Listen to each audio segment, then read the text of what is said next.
Salve! Voltamos aqui ao Frente a Frente, hoje com o líder do PROS, o deputado Domingos Neto. Está no segundo mandato, é um deputado jovem, da nova geração de parlamentares da Câmara dos Deputados. A política está diferente, no novo ritmo na Câmara, um ritmo que é levado pelo presidente, o deputado Eduardo Cunha, e no Senado da mesma forma, a política está diferente, até porque as pessoas estão mais atentas nas ruas e isso acaba mudando a política por aqui.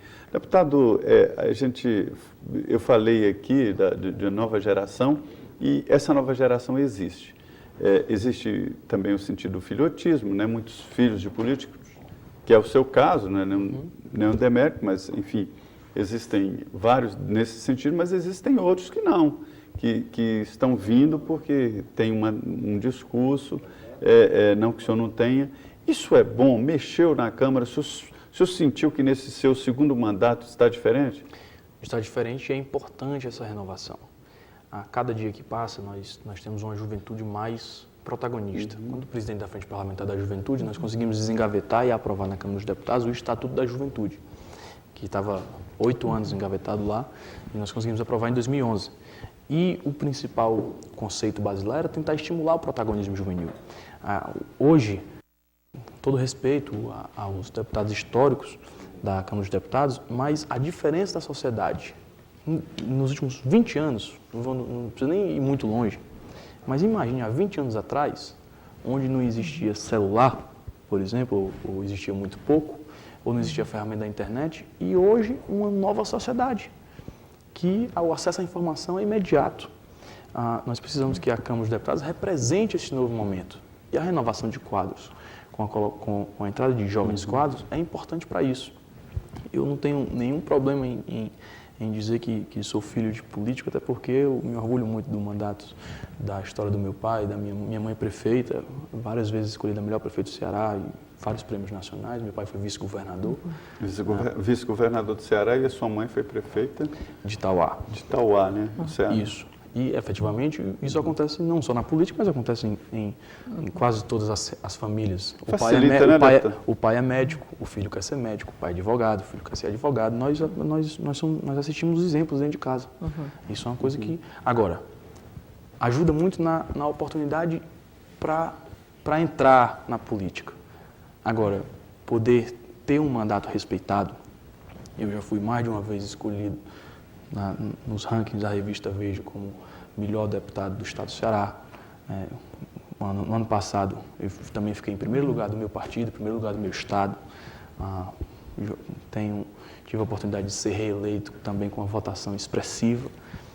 Isso vem de um desafio, que é você poder superar as expectativas. Naturalmente, quando entra qualquer filho de político, a expectativa é de que está entrando mais um filho. Isso passa a ser uma gasolina para nós, para tentar fazer diferente e provar o contrário. Agora, tem uns assuntos que volta e meia, eles retornam à pauta. Como é que o senhor, por exemplo, qual a posição do PRO sobre aborto, a maioridade penal que está sendo discutido agora? O partido já se posicionou sobre esses temas? A maioridade penal, o partido está fazendo uma grande consulta nacional para apresentar uma posição formal do partido, né? Nós sabemos que reduzir a maioridade penal, por si, não é solução. Nós não podemos pensar que jogar os nossos jovens nas cadeias, que são hoje grandes universidades do crime, vai ser solução para o nosso país. Agora, discutir a penalização daqueles que cometem crimes hediondos, que são reincidentes, que têm reiteradamente cometido crimes graves, seja de lesão corporal grave, ou seja, de crimes hediondos, nós precisamos rediscutir isso e ter um sistema prisional diferente. Essa é a grande chave. A redução não pode ser, como a reforma política, um fim em si próprio. Até porque dos crimes graves do Brasil, só 1% são feitos por jovens de 16, 17 anos. Então isso é contra, né? Se passar, e deve passar, isso está passando quase um consenso na casa, de discutir um sistema prisional específico para o menor delinquente e que a redução seja específica para crimes hediondos ou crimes graves com reincidências, eu me posiciono a favor, porque a sociedade brasileira precisa disso. O Luiz Davi Santos, ele fez essa pergunta, está respondida então, ele pergunta aqui, ele diz, boa noite, paz e bem a todos, gostaria de perguntar ao deputado sobre a opinião a respeito da reavaliação da lei de redução da maioridade penal, ele dizendo que é a favor, né, rapaz de 16 ou 17 anos, plenamente ciente do que é assassinar um homem ou fazer o tráfico de drogas, ele dizendo, adoro vocês, não haverá entrevistas com políticos de plataformas que não as do governo, sim. Semana que vem nós estaremos aqui com um outro parlamentar de oposição. Obrigado, Luiz. E o Fábio Roberto Belchior, de Rancharia, em São Paulo, ele pergunta ao senhor sobre a posição do PROS, a medida provisória 664 e a 665, né? E sobre a reforma política, no caso aí da cláusula de barreira. O PROS, efetivamente... Seu Fábio. O PROS, efetivamente, é contra a cláusula de barreira. Como todos os partidos novos, partidos menores, que estão trabalhando contra isso. Acho até interessante que alguns partidos, como o próprio PSB, tenham mudado de posição. Cresceu... Quem lembra, Denise lembra, que o Eduardo Campos era o mais, digamos assim, um dos maiores defensores do que o STF fez contra a cláusula de barreira. E hoje mudou de posição. Então, nesse caso, o PROS tem uma posição formal contra. Na medida provisória 664 e 665, a boa parte da medida provisória agora, já nas comissões especiais, já mudou, conversado com as centrais sindicais, conversando com todos os setores do ajuste fiscal. Ainda existem alguns pontos que ainda não houve uma solução direta, como, por exemplo, o seguro-defeso. Ainda existe uma regulamentação que falta resolver para o Nordeste. O seguro-desemprego, existem alguns pontos que não existe acordo, como na questão por exemplo, do prazo mínimo do contratado para receber o seguro-desemprego, a possibilidade dele ter esse prazo somando mais de um emprego. Ou seja, você precisa ter 12 meses, se eu trabalhei 3 meses para você, 4 meses para você e 5 meses fora, eu atingi esses 12 meses. Você admite que estava tendo exagero nesse caso, seguro-desemprego? A grande maioria do ajuste fiscal... E as viúvas jovens? A grande maioria do ajuste fiscal são correções que já deveriam ter sido feitas há muito tempo. Essa é a grande verdade. Por que o PT está contra? Eu quero ver se o PT vai estar contra quando chegar lá. Porque, ao que nos parece, o PT não está contra. Não, pelo menos não se posicionou ainda. Foi exatamente a grande briga na terceirização por conta disso. Mas, por exemplo, na questão do seguro-desemprego, os 6 meses, de prazo mínimo, e você receber depois 6 meses de seguro-desemprego, tem sido um estimulador da grande rotatividade dos nossos contratados. Essa é a verdade. Então, nós precisamos desestimular a rotatividade e mudar, nesse caso, para os 18 meses ou para os 12 meses, que será discutido no plenário. E a viúva jovem? A viúva jovem, existem casos que são críticos, de avô casando com neta. Avô casando com neta para ficar com pensão pós-morte. Só que quem paga essa conta é o povo brasileiro. Então, isso não é exatamente um direito de então trabalho. nós precisamos ressalvar as exceções. Por exemplo, o prazo para quem o telespectador entender, se está colocando um prazo mínimo de casamento de 2 anos e a diferença de idade e de contribuição ela vai sendo proporcional à idade da noiva, da mulher ou do marido, e o tempo de benefício em uma tabela, certo? Agora nós precisamos excetuar digamos que nesses 2 anos eu não tinha um senhor de 80 anos, casou com uma menina de 25, mas não queria, por causa da pensão pós-morte. Existe esse caso. E ele vem a falecer por um acidente de carro. Então, são exceções que têm que ser previstas para também não penalizar aquele que tem digamos, boa fé. Agora, o senhor acha que... Hoje me disseram que vai ter que ter revisão nesse ajuste fiscal, porque do jeito que está ele não passa. O senhor já tem, assim, O senhor consegue vislumbrar quando é que vem essa revisão? Porque o A governo 664, esticando a corda, a né? Para ver se 664, aprova. das 500 emendas da 664, mais de 350 foram acatadas pelo relator. O deputado Carlos Zaratini fez um bom trabalho nessa articulação. Então, fica mais fácil de se articular nesse sentido. Na 665, que trata do seguro-desemprego, vai existir alguns problemas que devem tomar muito tempo. O que eu não quero que aconteça é que, mais uma vez, o discurso político ele se sobreponha ao fato que precisamos resolver. Nós não queremos aprovar o ajuste fiscal do jeito que veio, ou do jeito que vier. Claro, agora, correções que são claras, que precisam ser feitas. Todos sabem que existem exageros. Seguro-defeso, por exemplo, existem municípios no Pará que têm mais segurados do que habitantes. É estranho. Toda criança, todo menino, todo velho, todos eles têm, todo idoso está recebendo do governo seguro-defeso. Isso é um custo de 3 bilhões de reais ao país. Só esses 2 anos aí de período mínimo de casamento, só isso aí, passando, já vai economizar ao país 2 bilhões por ano. Tem noção? Eu acho que isso é um problema cultural, né? Que entende o Estado como a gente fala, a viúva é um dinheiro que não tem dono, né? Acha que o Estado tem que tomar conta de todo mundo. Isso não existe. A gente vê isso até na Câmara dos Deputados, onde o salário mínimo é R$16 mil e as pessoas ganham na faixa de 22 a 23 mil reais, chegando a 60 mil reais por mês. E eles estão revoltados porque vão ter que assinar o ponto. Hoje o presidente da Câmara determinou que o ponto terá que ser assinado na Câmara dos Deputados. Com o nosso apoio, inclusive. Acho importante. Em 2 blocos. 4 horas de manhã, 2 horas para almoço e 4 horas à tarde. Resultado. Eu só não sou a favor dos blocos. Sou a favor do banco de horas. E mais o banco de horas, né? Deputado, eles têm razão de ficar revoltados num emprego desse? Não, de maneira nenhuma. Agora, a atividade parlamentar da Câmara dos Deputados, ela não pode ser tratada como um emprego que funcione nessa velocidade de carga horária de 4 de manhã, 4 de tarde. Vocês que andam no Congresso Nacional sabem que tem dias que nós ficamos lá até 2 horas, base, né? Até 2 horas da manhã, sim. Mas se ele vai trabalhar 40 horas semanais e ele pode fazer via banco de horas, ele independe de sair para almoço ou não.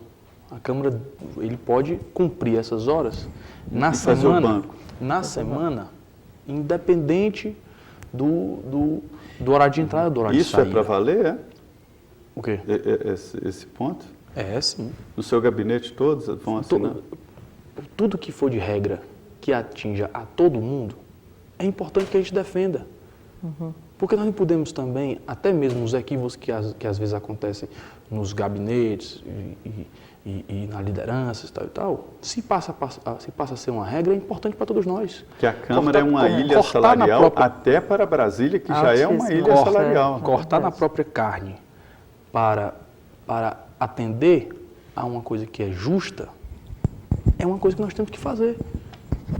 Claro que nós vamos ter que achar as exceções. Por exemplo, nós temos o presidente vai sofrer lá com os funcionários. Nós temos atividade de gabinete que precisa ir no ministério, precisa ir numa coisa, precisa ir em outra. Realmente nós vamos ter que achar uma forma de atender as exceções, que não serão tantas. Geralmente um deputado tem 1 ou 2 assessores que são assessores de ministério. Mas... Agora, por falar em ministério, o senhor defende a redução do número de ministérios? Tem a emenda do PMDB que está tramitando, quer reduzir para 20? Eu defendo, só não defendo a forma.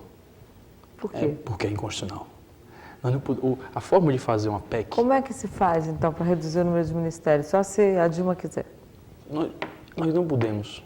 A nossa Constituição, a Câmara dos Deputados, o Congresso Nacional, ele tem adotado um modus operandi de tentar colocar PEC em diversos assuntos que verdadeiramente são de natureza infraconstitucional. Por quê? Para não ser vetado. Então, temas que... Mas também o Supremo define que PEC não dá direito adquirido, tem uma série de nuances que... O problema não é isso, o problema é que nós não podemos fazer da nossa Constituição uma coxa de retalhos que ela já está. Nós não podemos tentar mexer na Constituição para qualquer coisa. E muito menos colocar na Constituição uma vedação no número de ministérios a um número específico. Porque isso pode mudar. Pode amanhã ser necessário ao país, por diversos motivos, que se tenha mais ou que se tenha menos, mas não na Constituição. Nós podíamos regular isso infraconstitucionalmente. E, efetivamente, o que vai acontecer é que é uma disputa política que vai, claro, o governo vai ter que apresentar, e vai apresentar, uma reforma administrativa. Ela deve ser apresentada, não sei quando, mas vai ser apresentada uma reforma administrativa. Ela sancionou o orçamento, mas não regulamentou. Ela vai ter que regulamentar. Verdade. Quando ela regulamentar, ela vai fazer um corte, ela vai fazer o corte transversal. Então, existem casos que diminuem o Ministério, não diminui a economia. O Ministério de Micro e Pequena Empresa custa ao país, sei lá, 8 milhões de reais por ano. Ela vira secretaria. Via secretaria, custa 8. Custa 8. Que foi não, mas é isso mesmo. A Silvana Pires, de Ribeirão Preto, obrigado, Silvana, ela pergunta aqui, o deputado falou na necessidade do ajuste fiscal. Também não seria relevante já discutir as despesas do Congresso, haja vista que os políticos vivem uma situação muito diferenciada aos demais trabalhadores brasileiros. Obrigado, Silvana Pires. Ela pergunta também, né, se o deputado acredita que terceirizar a função no setor público será um processo de uma forma utilizar a máquina para fins eleitorais. Este já é um problema que o serviço público enfrenta nas autarquias, sem contar o déficit que ocorrerá nos fundos próprios de aposentadoria. Duas perguntas. Ela pergunta se a terceirização, isso pode acontecer, né? Se transformar numa máquina eleitoral, contratar terceirizados para ganhar votos, né? E também sobre reduzir as despesas do Congresso, que a gente estava falando aqui. Quando se regula no setor público o que é atividade fim e o que é atividade meio, que hoje não existe um padrão, por exemplo, minha mãe é prefeita, ela já recebeu no passado recomendação do Ministério Público pedindo para fazer concurso para gari, para vigia, que isso o próprio TST entende como conservação e permite que seja atividade meio e não atividade fim. Não existe um padrão. Precisamos regulamentar isso. E a terceirização, ela não pode ser, e a lei que nós aprovamos veda isso, um intermediador de mão de obra. Ela tem que ser uma prestação de serviço especializado. Especializado. Ou seja, se eu sou prefeito ou alguma coisa, ou algum órgão, uma autarquia, que for terceirizar um serviço, a mim interessa a prestação do serviço. Qual é o benefício disso para o governo? É porque na hora que um dos empregados da terceirizada vai ter um auxílio-doença, a terceirizada vai ter que chegar lá e botar outro. E repor, né? Se for porque o que me interessa como contratante é o serviço. Ele vai ter que prestar o serviço. Se você fizer em algumas atividades meio do governo uma institucionalização 100%, de concurso público para atividades que não são atividades fim, você trava a máquina. Imagina que são... Já discuto, deputado, por que estabilidade para motorista, para secretária, cargos de natureza do Estado, como delegado de polícia, juiz, promotor, os cargos de carreira típica de Estado. Mas esses não estão incluídos, né? Não, mas assim... São as chamadas carreiras típicas de Estado. Já estou discutindo aqui a estabilidade, que trava tudo. Então, cargos de natureza típica de Estado, como policial, juiz, promotor, todos que tenham força de polícia, tudo bem que tem estabilidade. O arrecadador de impostos, né? Mas outras funções... Por que tem que ter estabilidade? E a jurisprudência, quanto à estabilidade, ela é muito a favor do servidor, mesmo se ele não estiver cumprindo seu papel. Ou seja, o servidor que falta, que não vai, a prefeitura, mesmo ele sendo concursado, a prefeitura defende. Bota para fora, quer dizer. Em 90% dos casos, a justiça volta de A Câmara dos Deputados tem 20 mil funcionários? Não sei. 20 mil entre terceirizados, entre estáveis, né? e o CNEs, cargos de natureza especial, são 20 mil funcionários. É um orçamento de quase 6 bilhões de reais. E agora Só querem a construir Câmara. um shopping, né? Você acha que vem um shopping lá? Eu não tinha visto se era programa de shopping. O que eu sei que tem que construir, e precisa construir mesmo, é a questão de estacionamento. A Câmara dos Deputados, nessa área de estacionamento, é um péssimo exemplo para o país. Porque, na realidade, nós temos um espaço X e uma demanda de 3X. Então, isso precisa realmente ser organizado o mais rápido possível. Agora, nós precisamos, sim, ter condição de estrutura para que os deputados, as lideranças, tenham bons técnicos para auxiliar na atividade legislativa. Porque se você enfraquece isso, você vai enfraquecer cada vez mais o papel legislativo, que hoje muitos já colocam como ação secundária, colocam como ação primeira a função do deputado de ser um embaixador do Estado, do município, de buscar recursos no governo federal. Isso é importantíssimo no nosso mandato, é algo que também nós precisamos muito para defender os interesses da nossa base. Mas a função primeira nossa é legislar. Então, é o objetivo. Tem uma pergunta aqui do S. Almeida, ele é #humanizaeles. O que o PROS acha do líder do MST ser condecorado com a medalha da Inconfidência? Bom, existem a relação do PT com os movimentos sociais, com o MST, é uma relação histórica. E o que nós não podemos também aceitar ou achar que é normal, a relação, enquanto seja uma relação direta entre eles, eu acho uma coisa normal. Olha, o que não pode ser normal... Pega aquela lista de medalhados em Ouro Preto, vai achar muita gente pior do que ele. O que não pode ser colocado é que existem momentos onde nós temos que separar a instituição governo federal, governo brasileiro, do partido. Porque existem matérias onde, por exemplo, a terceirização. O governo tem que se envolver para saber se o projeto, claro, garante os direitos dos trabalhadores, mas se ele não vai causar defecções no sistema do INSS, no sistema tributário, o interesse do governo deve ser esse. E o tema que ele pergunta é a mesma coisa, nós temos que separar, deixar a posição do PT e respeitar, porque cada partido, naturalmente, tem a sua ideologia, as suas relações políticas, das questões de governo, não podemos colocar como sendo uma coisa só. O Valdeci Lopes Falcão, obrigado, ele pergunta aqui, ele volta ao tema aqui sobre quando o senhor defende, né, que a presidente não sofra o processo de impeachment, ele está dizendo que não seria levar o país a eleger um presidente que cometa as maiores barbaridades e sem ser molestado, pois afinal acaba sendo eleito. Quer dizer o seguinte, que elege um presidente que ele cometa crimes e não é bem assim, né? É diferente, né? O que eu disse anteriormente, no bloco anterior, sobre essa questão do impeachment, é que o impeachment não pode ser instrumento político. Ele tem que ser fundamentado em graves moléstias, como ele colocou aqui, e sobretudo com a atitude dolosa do gestor. Ligado diretamente. Ligado diretamente, um envolvimento direto, né, do gestor, do presidente, ser o articulador de um movimento criminoso ao país, enfim, não pode ser instrumento político. Se é de instrumento político, é melhor nós discutirmos se é de interesse do Brasil, do povo brasileiro, que possa ser tirado em qualquer momento, discutir mais uma vez o parlamentarismo. Aí sim é uma coisa legítima. É o que os tucanos tentaram, né?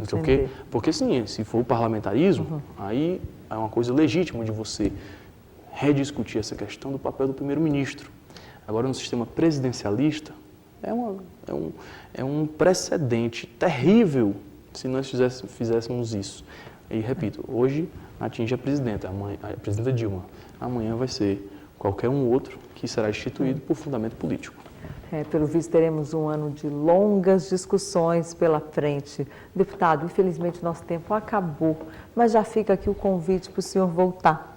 Eu que agradeço aqui ao programa Frente a Frente, à Rede Vida de Televisão, ao Zé Maria, a Denise pela oportunidade. Um fraterno abraço a todos os telespectadores que também participaram aqui fazendo perguntas e estamos à disposição na liderança do PROS no Congresso Nacional, na Câmara dos Deputados. Obrigada, Zé Maria. Boa noite, Denise. Boa noite a todos. E a você que nos assistiu, uma boa noite e até o próximo programa. Fique agora com o Jornal da Vida.